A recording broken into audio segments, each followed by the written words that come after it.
Alright, hello everyone. Thought I'd share this. It's another stupid speaker video, but hey, thought I'd just share it anyway. So, this is what I had for a while. So you can see the screws have come loose. I had this for both sides. There's the repair I've done. I'll get to that in a minute. Flip this over. You can see these GM speakers. Now, what vehicle are these going in, or rather have been in for the past 4 months now. They've been inside of a 99 Plymouth Neon Espresso sedan. Because Chrysler speakers just rot away and don't work, so I got these, and they sound great until they started rattling, and that's because these screws came loose because they're really not mounted in anything. I knew they would. I just wanted to get these speakers in the car since the other ones sound like complete garbage.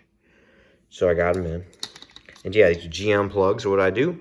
Well, I had a couple adapters from a junkyard, you know, the Chrysler adapters. So you plug them in, you don't have to cut the harness, you just plug in those adapters.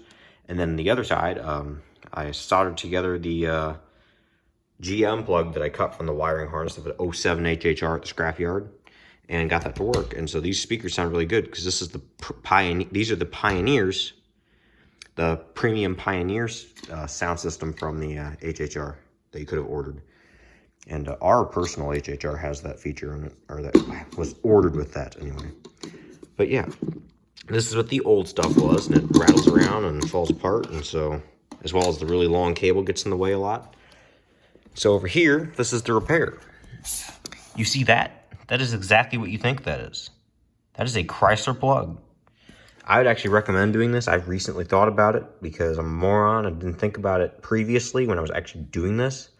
So this is what we got now. You can see I cut here. I just took some wire cutters there. And I just snipped a couple spots on the other side as well and broke out that little tab. And so it fits here, and you don't have to do that. I'll just snip here on the other one.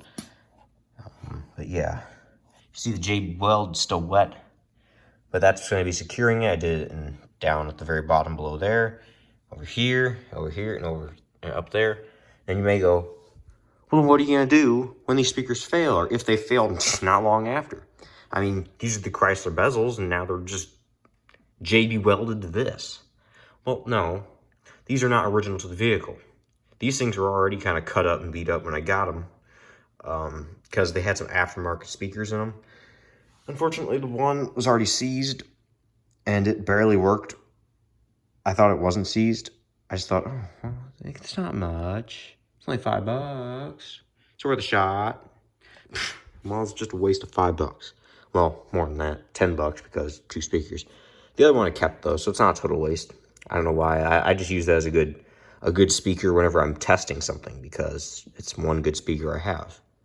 And so if I'm ever testing an old radio in the house, because I have a adapter I can use for that. So because it's like a 10 watt, 12 volt thing, and I have a couple clip wires. And you just clip it to my cut up wiring harness, so you can plug in the back of the radio, and it'll turn on, and you can test whatever. And I have that one speaker, so it's not a total waste because I actually use it. So anyway, this actually looks pretty good, at least I think so.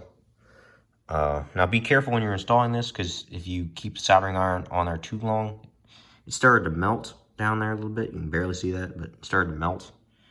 I just soldered these in. They aren't soldered exactly the best. You can go over yours, do it, but these are plenty solid, at least from what I tested. On the bottom side, it's a bit more solder, so yeah, good enough for what I'm doing. They'll mount right in the car too. You can see here the JB weld should be solidifying. Now the main thing I'm worrying about is what am I gonna do heading to school tomorrow, because I got the door panels off, and those little pads or whatever, rubber type things, are kind of falling apart. So I'll probably just put some big magnets on there and I'll take it to school. I kind of hate doing that the way it is at the moment, but I'd like to let those sit overnight and dry real nice. I might just punch on the driver's side panel real quick, not plug anything in, just punch it on there. There you go. And then go from there. So anyway, yeah, I'll have to take that off. It just got one little clip down there. You take your little flathead driver and you push back on that, and it pulls back on the clip that's under there because it's all attached to one.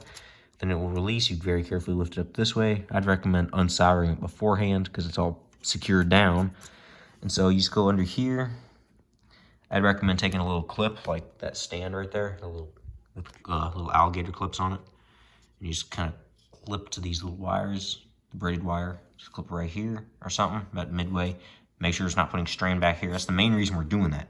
Because even if you try to pinch it real quick and pull away, you can accidentally pull here on the back part and it can just rip that right out up there.